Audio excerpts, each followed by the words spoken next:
నమస్తే, welcome to four sides TV. నేను విజయ్ శంకర్. ముందుగా హెడ్లైన్స్ చూద్దాం. అనంతలో కబ్జాలు తిరిగి స్వాధీనం చేసుకుంటామన్న ఎమ్మెల్యే దగ్గుపాటి.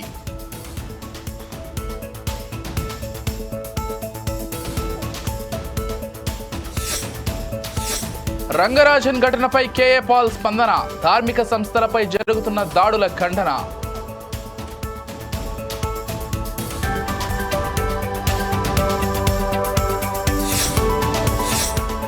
ఆత్మకూరులో అట్టహాసంగా అభివృద్ధి కార్యక్రమాలు. శంకుస్థాపనలు చేసిన పలువురు మంత్రులు.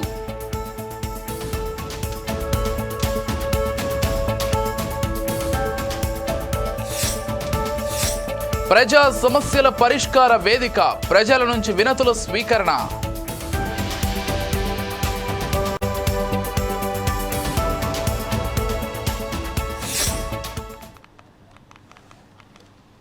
డీటెయిల్స్ చూస్తే పశ్చిమ గోదావరి జిల్లా భీమవరంలో ఉభయ గోదావరి జిల్లాల పట్టభద్రుల ఎమ్మెల్సీ ఎన్నిక. ఎన్డీఏ కూటమి అభ్యర్థి పేరాబత్తుల రాజశేఖరం నామినేషన్ కార్యక్రమానికి భీమవరం నుండి కేంద్ర మంత్రి భూపతిరాజు శ్రీనివాస్ వర్మ, పీఎస్సీ చైర్మన్ స్థానిక ఎమ్మెల్యే పులమర్తి రామాంజనేయులు, నియోజకవర్గ టీడీపీ ఇన్ఛార్జ్ రాష్ట్ర పొలిట్ బ్యూరో సభ్యురాలు తోట సీతారామలక్ష్మి, నియోజకవర్గ ఎన్డీఏ కూటమి నాయకులు 60 కార్లలో ఏలూరు తరలి వెళ్లారు. భీమవరం టీడీపీ కార్యాలయం వద్ద ఎమ్మెల్సీ ఎన్నికల పరిశీలకుడు మాజీ ఎమ్మెల్సీ బుద్ధ నాగ జగదీశ్వరరావు కార్ల ర్యాలీని ప్రారంభించారు.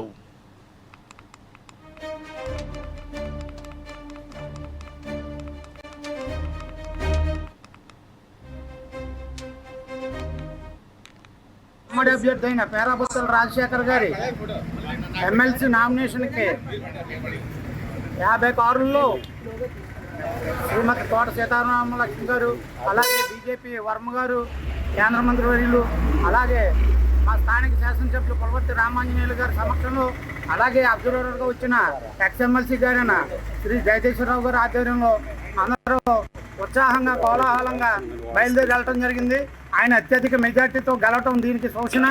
అలాగే మేమంతా కూడా పగలు రాత్రులు అనుకోకుండా లేకుండా క్యాంపెయిన్ కూడా చేయడం జరుగుతుంది. పేరాబత్తుల రాజశేఖర్ గారు తప్పకుండా అత్యధిక మెజార్టీతో ఎన్నడం లేని విధంగా అది నెగ్గడం కూడా ఖాయం. ఈ రోజున భీమవరం నియోజకవర్గం నీరవాసనం మండలం నుంచి ఉమ్మడి తూర్పు పశ్చిమ గోదావరి ఎమ్మెల్సీ పేరాబత్తుల రాజశేఖర గారి నామినేషన్ సందర్భంగా ఏలూరు బయలుదేరడానికి ఈరవాసనం నుండి 10 కార్లతో బయలుదేరడం జరిగింది. 10 కార్లు ఈరవాసనం నుండి బయలుదేరడం జరిగింది. మన పేరాబత్తుల రాజశేఖర గారి విజయం ఏంటనేది బేవర వచ్చేటప్పటికి ఈ కార్లు, ఈ కోలాహారం, ఈ జనం చూసేటప్పటికి ఆయన విజయం అఖండ విజయంతో గెలుస్తారని మీ అందరికీ కూడా ఒకసారి తెలియజేసుకుంటూ, అదే ఈ రోజున ఈ తోట సీతారామలక్ష్మి గారి మా భీమవరం నియోజకవర్గ ఇన్ఛార్జ్ వారి ఆధ్వర్యంలో మేమందరం ఏలూరు వెళ్ళడం జరుగుతుందని మీ అందరికీ తెలియజేస్తున్నాం.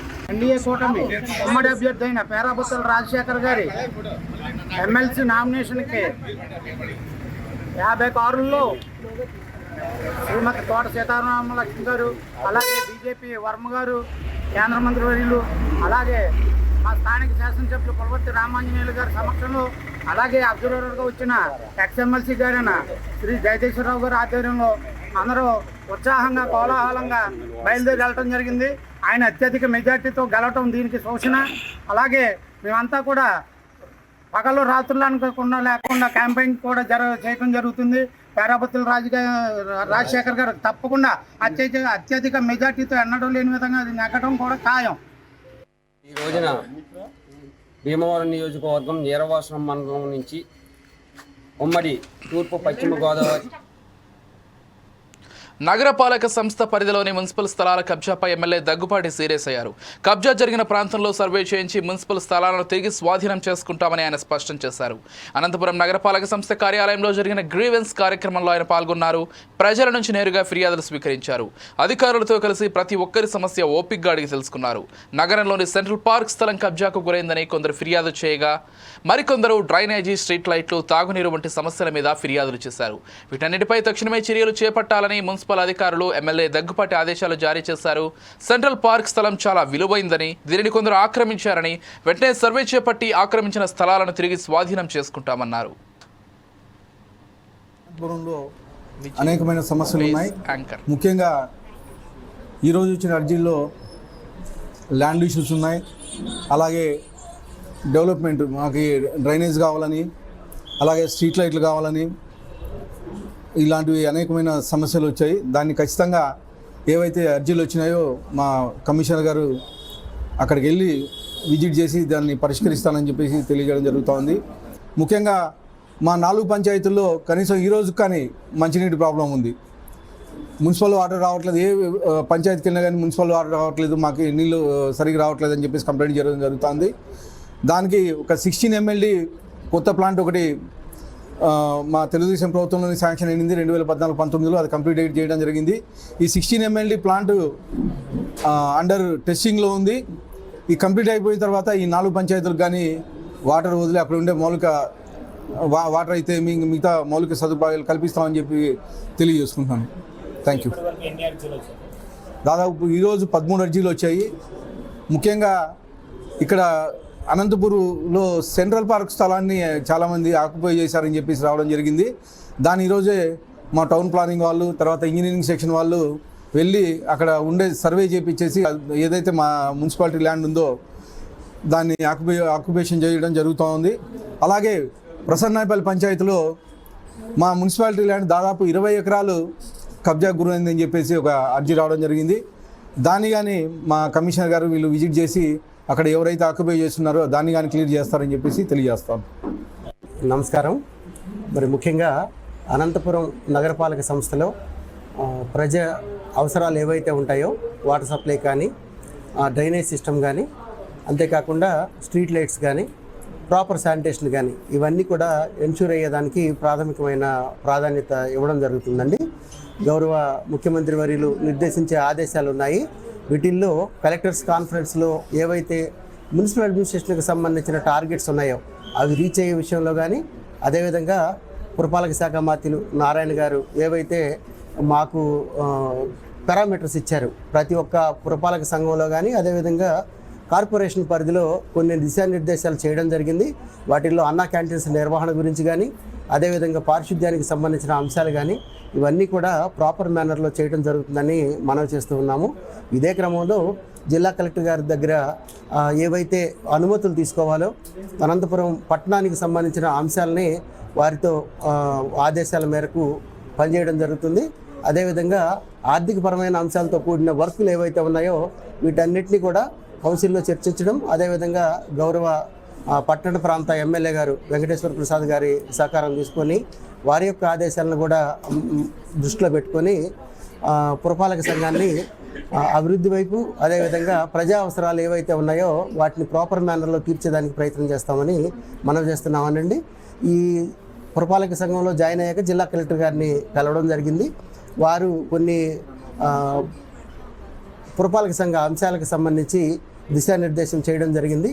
వారి యొక్క ఆదేశాల మేరకు పురపాలక సంఘంలో ఎటువంటి ప్రజలకు సంబంధించిన అంశాలు ఏవైతే ఉన్నాయో గ్రీవెన్సెస్ కానీ, అదేవిధంగా శానిటేషను, వాటర్ సప్లై, అదేవిధంగా ఏవైతే స్ట్రీట్ లైట్స్ అంశాలకు సంబంధించిన అంశాలు ఉన్నాయో వాటిని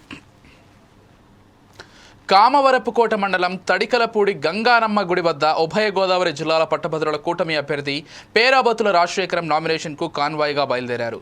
తెలుగుదేశం, జనసేన, బీజేపీ పార్టీల నాయకులు ర్యాలీగా బయలుదేరారు.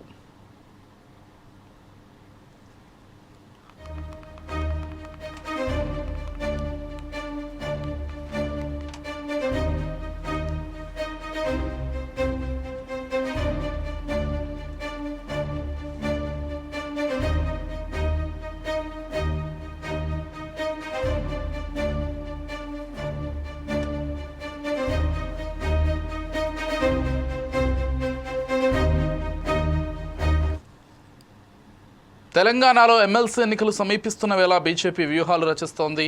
ఈ సందర్భంగా హైదరాబాద్లోని గోల్కొండ హోటల్లో కేంద్ర మంత్రి కిషన్ రెడ్డి అధ్యక్షతన పార్టీ ఎమ్మెల్యేలు, ఎమ్మెల్సీలు, ఎంపీలు, అభ్యర్థులు, కీలక నేతలతో సమీక్షా సమావేశం నిర్వహించారు. ఎమ్మెల్సీ ఎన్నికల్లో బీజేపీ గెలుపే లక్ష్యంగా ముందుకెళ్తోంది. పార్టీ ప్రణాళికలు, భవిష్యత్తు కార్యాచరణపై సుదీర్ఘంగా చర్చించారు.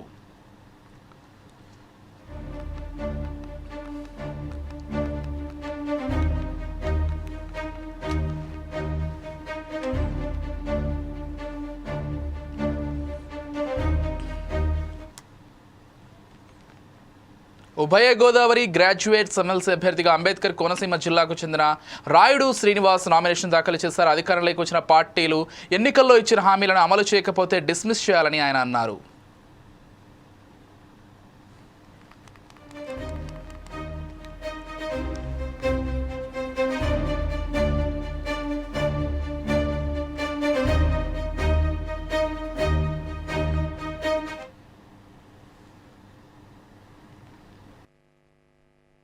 శ్రీనివాస్ హైకోర్ట్ ఆఫ్ తెలంగాణలో ప్రాక్టీస్ చేస్తున్నాను అడ్వకేట్గా. ఈ రోజున సమాజంలోని ఎన్ని రాజకీయ పార్టీలు వచ్చినా కానీ హామీలు ఇస్తున్నారు తప్ప వాళ్ళు ఏ విధమైనటువంటి హామీలు నెరవేర్చట్లేదు. ఈ రోజున నిరుద్యోగుల తరఫున నేను నామినేషన్ వేస్తున్నాను. ఇక్కడికి వచ్చే ప్రధాన ఉద్దేశం ఏంటంటే, ఎమ్మెల్సీగా చేసే ఉద్దేశం ఏంటంటే, రాష్ట్రంలో నిరుద్యోగ యువత చాలా దారుణమైన పరిస్థితిలో ఉంది. మీరు మన విలేజ్ నుంచి సిటీల నుంచి కూడా హైదరాబాద్, బెంగళూరు, చెన్నై నగరాలకి జనాలు వలసపోతున్నారు. ఇక్కడ ఏ ప్రభుత్వం వచ్చినా నిరుద్యోగులు పట్టించుకోవట్లేదు.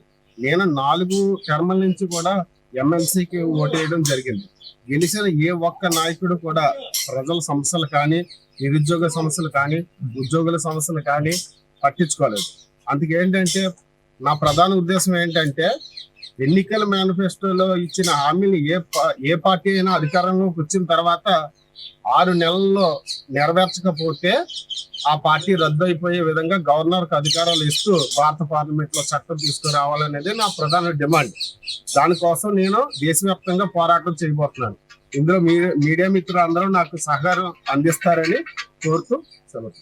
శ్రీనివాస్ హైకోర్ట్ ఆఫ్ తెలంగాణలో ప్రాక్టీస్ చేస్తున్నాను అడ్వకేట్గా. ఈ రోజున సమాజంలోని ఎన్ని రాజకీయ పార్టీలు వచ్చినా కానీ హామీలు ఇస్తున్నారు తప్ప వాళ్ళు ఏ విధమైనటువంటి హామీలు నెరవేర్చట్లేదు. ఈ రోజున నిరుద్యోగుల తరఫున నేను నామినేషన్ వేస్తున్నాను. ఇక్కడికి వచ్చే ప్రధాన ఉద్దేశం ఏంటంటే, ఎమ్మెల్సీగా చేసే ఉద్దేశం ఏంటంటే, రాష్ట్రంలో నిరుద్యోగ యువత చాలా దారుణమైన పరిస్థితిలో ఉంది. మీరు మన విలేజ్ నుంచి సిటీల నుంచి కూడా విద్య, ఉద్యోగాలలో స్థానికేతరులకు సంబంధించి రాష్ట్రాన్ని 4 జోన్లుగా విభజించారని తులసిరెడ్డి అన్నారు. రాజధానిలో విద్యా ఉద్యోగ అవకాశాలు ఎక్కువగా ఉంటాయని చెప్పారు. రాజధానిగా ఫ్రీ జోన్గా ప్రకటించాలని డిమాండ్ చేశారు.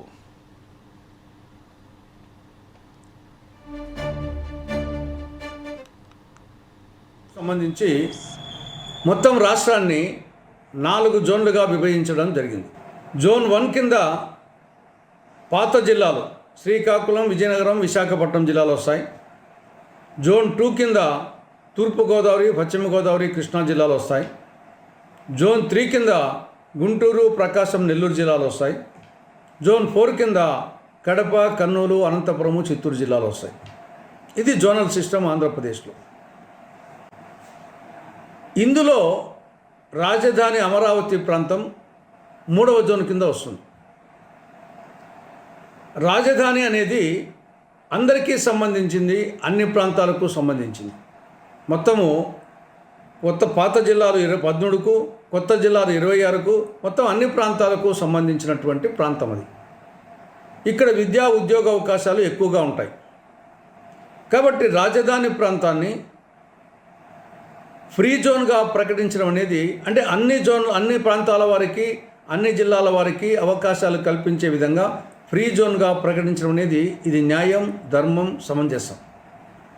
ఉమ్మడి ఆంధ్రప్రదేశ్లో అప్పుడు రాజధాని హైదరాబాదు ప్రాంతాన్ని ఫ్రీ జోన్గా ప్రకటించడం జరిగింది. అప్పుడు అన్ని ప్రాంతాల వారికి అక్కడ అవకాశాలు ఉండేవి. కానీ అదేవిధంగా ప్రస్తుతం ఆంధ్రప్రదేశ్లో 3వ జోన్లో ఉన్నటువంటి రాజధాని ప్రాంతాన్ని, అమరావతి ప్రాంతాన్ని ఫ్రీ జోన్గా ప్రకటించాలని కాంగ్రెస్ పార్టీ రాష్ట్ర ప్రభుత్వానికి విజ్ఞప్తి చేస్తూ ఉంది. రాష్ట్రంలో ఏనుగుల దాడి, ఏనుగుల బీభత్సం రోజు రోజుకు ఎక్కువ అవుతూ ఉంది.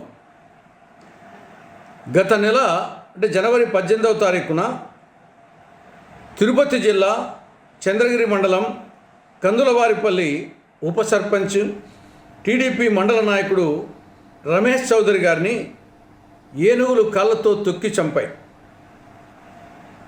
నిన్న కూడా విజయనగరం జిల్లా గరుగుబిల్లి మండలంలో పంట పొలాలను ధ్వంసం చేశాయి ఏనుగులు. అడవిలో ఆహారం దొరక్క ఈ ఏనుగుల గుంపు అడవికి సమీపంలో ఉండే అనంతపురంలోని మధ్యప్రదేశ్ తార్ గ్యాంగ్ను పోలీసులు అరెస్ట్ చేశారు. శ్రీనగర్ శివారు కాలనీలో 18 రోజుల కిందట చోరీ జరిగింది.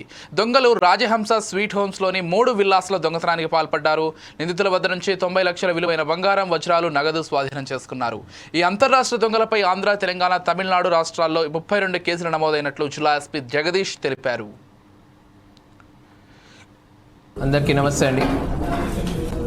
ఈరోజు మనకు పోయిన నెల 22వ తారీఖు మార్నింగ్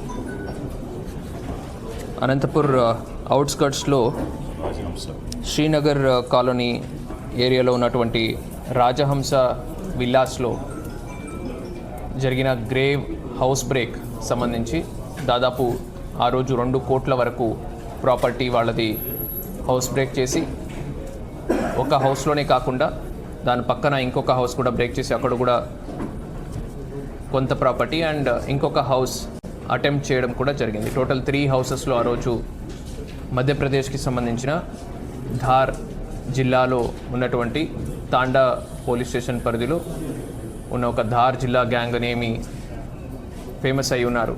ఇన్ఫేమస్ అయి ఉన్నారు. సో ఆ గ్యాంగ్ని మనము బస్ చేయడం జరిగింది. సో వాళ్ళ వద్ద నుంచి almost 90 lakhs worth, almost 1 crore worth property మనము సీజ్ చేయడం జరిగింది. దాంట్లో 19,35,000 క్యాష్ అండ్ ఒక 3 2-వీలర్స్ కూడా వాళ్ళ పొజిషన్ నుంచి మనము సీజ్ చేయడం జరిగింది. And 2 mobile phones and other instruments వాళ్ళు ఏమేమి హౌస్ బ్రేకింగ్ పర్పస్కి వాడుతారు ఆ ఇన్స్ట్రుమెంట్స్ కూడా మనం బ్రేక్ చేయడం. నెల్లూరు నగరంలోని జిల్లా తెలుగుదేశం పార్టీ కార్యాలయంలో టీడీపీ అధ్యక్షులు అబ్దుల్ అజీజ్ అధ్యక్షతన సమన్వయ కమిటీ సమావేశం జరిగింది. జిల్లా పార్టీ నూతన కార్యాలయం కొరకు స్థల సేకరణ, నిర్మాణం, జిల్లాలో చేపట్టాల్సిన అభివృద్ధి కార్యక్రమాలపై చర్చించారు. ఈ కార్యక్రమంలో మంత్రులు MMD Farooq, Anam Ramanarayana Reddy, Ponguru Narayana, politburo సభ్యులు సోమిరెడ్డి చంద్రమోహన్ రెడ్డి, ఎంపీ వేమిరెడ్డి ప్రభాకర్ రెడ్డి, ఎమ్మెల్యేలు కోటంరెడ్డి శ్రీధర్ రెడ్డి, వేమిరెడ్డి ప్రశాంత్ రెడ్డి తదితరులు పాల్గొన్నారు.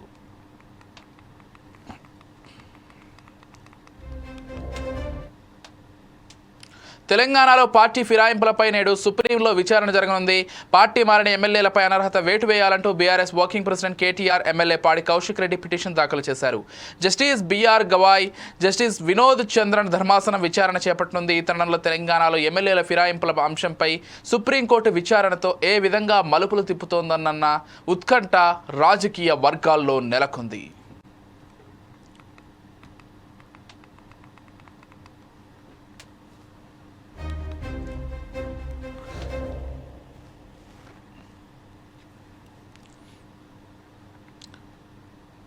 కలియుగ ప్రత్యక్ష దైవం శ్రీ వెంకటేశ్వర స్వామి వారిని రాష్ట్ర పురపాలక పట్టణాభివృద్ధి శాఖ మంత్రి పొంగూరు నారాయణ దంపతులు వీఐపీ బ్రేక్ దర్శన సమయంలో స్వామివారిని దర్శించుకున్నారు. తిరుమల తిరుపతి దేవస్థానం ఈవో శ్యామలరావు, మంత్రి నారాయణ, రమాదేవి దంపతులకు ఆలయ మర్యాదలతో స్వాగతం పలికి దర్శన ఏర్పాట్లు చేశారు. దర్శనానంతరం రంగనాయకుల మండపంలో ఆలయ అర్చకులు మంత్రి నారాయణ దంపతులకు స్వామివారి తీర్థ ప్రసాదాలు అందించి వేదాశీర్వచనం చేశారు. రాష్ట్ర ప్రజలు సుఖశాంతులతో సుభిక్షంగా ఉండాలని ఆ దేవదేవుడిని కోరుకోవడం జరిగిందన్నారు.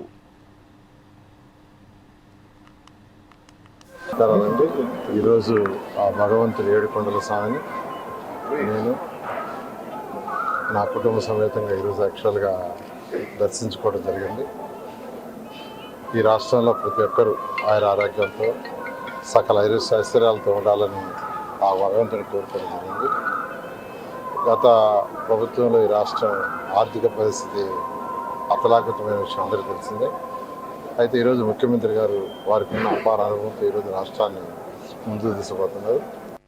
త్వరలో ఈ రాష్ట్రంలో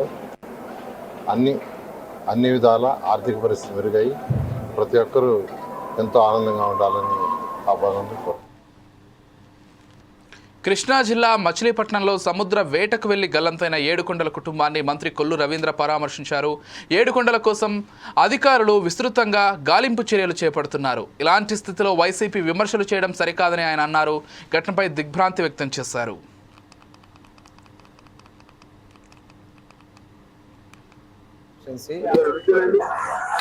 తాళపాలెం పంచాయతీ గిరిపురం గ్రామంలో మరి బోటు ఓనర్ అయినటువంటి బలగం ఏడుకొండల బోట్లో సత్రపాలెం చెందినటువంటి చింత ఏడుకొండలో వేటకెళ్ళి ఫిబ్రవరి 1వ తారీఖున మరి ప్రమాదవశాత్తు వేట చేస్తున్నటువంటి సమయంలో కాలు జారి సముద్రంలో పడిపోవడం జరిగింది. దాదాపు ఈ రోజుకి దగ్గర 10 రోజులు అవుతుంది. మరి 10 రోజులుగా గాలిస్తూనే ఉన్నారు. మరి బోటు ఓనర్ అయిన బలగం ఏడుకొండలు కూడా, అలాగే ఇక్కడ ఉన్నటువంటి నాయకులు, గ్రామస్తులు అందరూ కూడా మరి ఎక్కడన్నా దొరుకుతుందో ఆచూకీ దొరుకుతుందా అని చెప్పి చాలా ప్రయత్నాలు చేసినప్పుడు కూడా ఈ రోజు వరకు ఎక్కడ కూడా ఆచూకీ లేదు. గతంలో ఎప్పుడు కూడా ఇలాంటి పరిస్థితి ఎప్పుడు లేదు. ఇదే ఫస్ట్ టైం. ఏదన్నా ప్రమాదం జరిగి ఎవరన్నా పడినా ఎక్కడో చోట తీరానికి బాడీ కొట్టుకుని వచ్చేది, లేదంటే వాటర్లో తేలుతూ ఉంటే పడవలకు కనపడుతూ ఉంటుంది. అట్లాంటిది మరి ఈ కారణం చేతనో బాడీ ఇంతవరకు ట్రేస్ కాలేదు. మ్యాక్సిమం ట్రేస్ చేయడానికి అన్ని విధాలు కూడా శతవిధాలు కూడా ప్రయత్నం చేస్తూ ఉన్నారు. ఇది చాలా దురదృష్టకరమైనటువంటి సంఘటన. చిలుకూరు బాలాజీ టెంపుల్ ప్రధాన అర్చకులు రంగరాజన్ను కేటీఆర్ ఎమ్మెల్యే సబితా ఇంద్రారెడ్డి, పాడి కౌశిక్ రెడ్డి మరియు పార్టీ ఇతర నేతలు పరామర్శించారు. జరిగిన సంఘటన గురించి ఆరా తీశారు.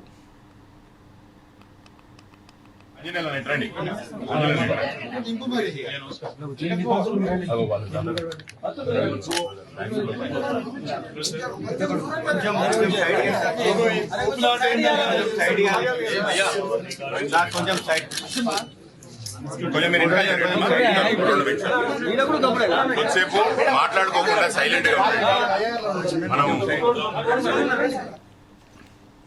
చిలుకూరు బాలాజీ టెంపుల్ రంగరాజన్ ఘటనపై కేఏ పాల్ స్పందించారు. ధార్మిక సంస్థలపై జరుగుతున్న దాడులను ఆయన ఖండించారు. నిన్నటి ఘటనపై తెలంగాణ సీఎం రేవంత్ రెడ్డి వెంటనే స్పందించాలన్నారు. 22 దుండగులు అక్కడికి వెళ్ళి మరీ కొట్టారట.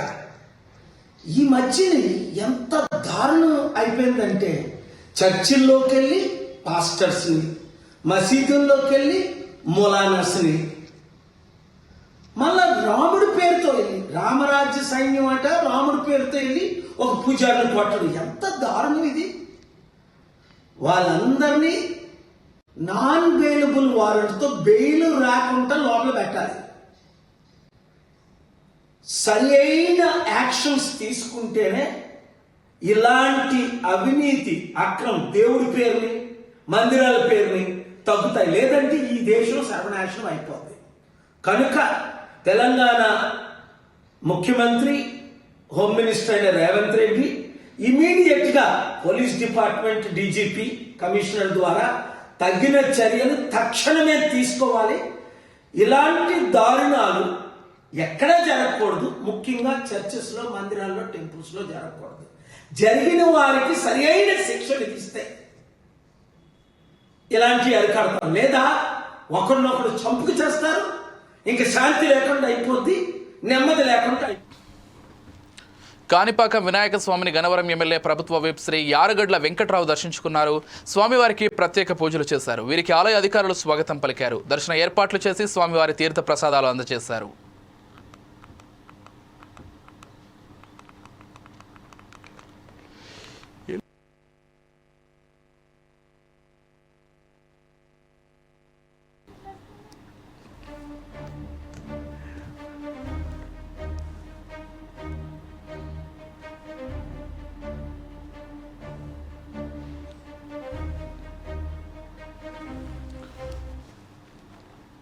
ఏలూరు జిల్లా ద్వారకా తిరుమల మండలం ఎస్ఐ జగన్నాథపురం సుందరగిరి పర్వతంపై కొలువైన శ్రీ లక్ష్మీ నరసింహస్వామి కళ్యాణ మహోత్సవం అంగరంగ వైభవంగా జరిగింది.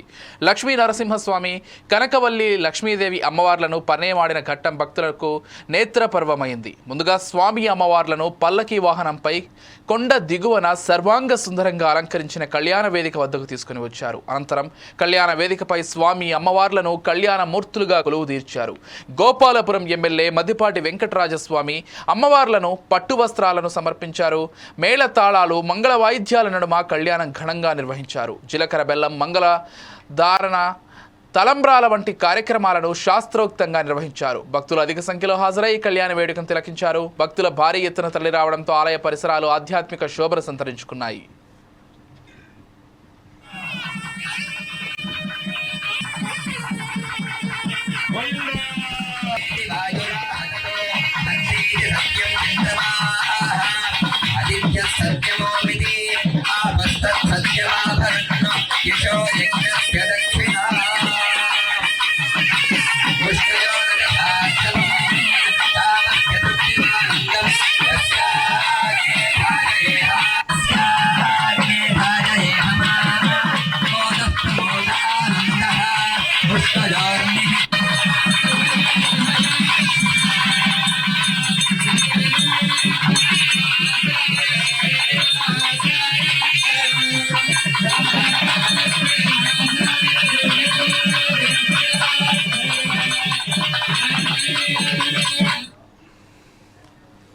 ఇవి ఇప్పటివరకు updates. Keep watching 4 Sides TV.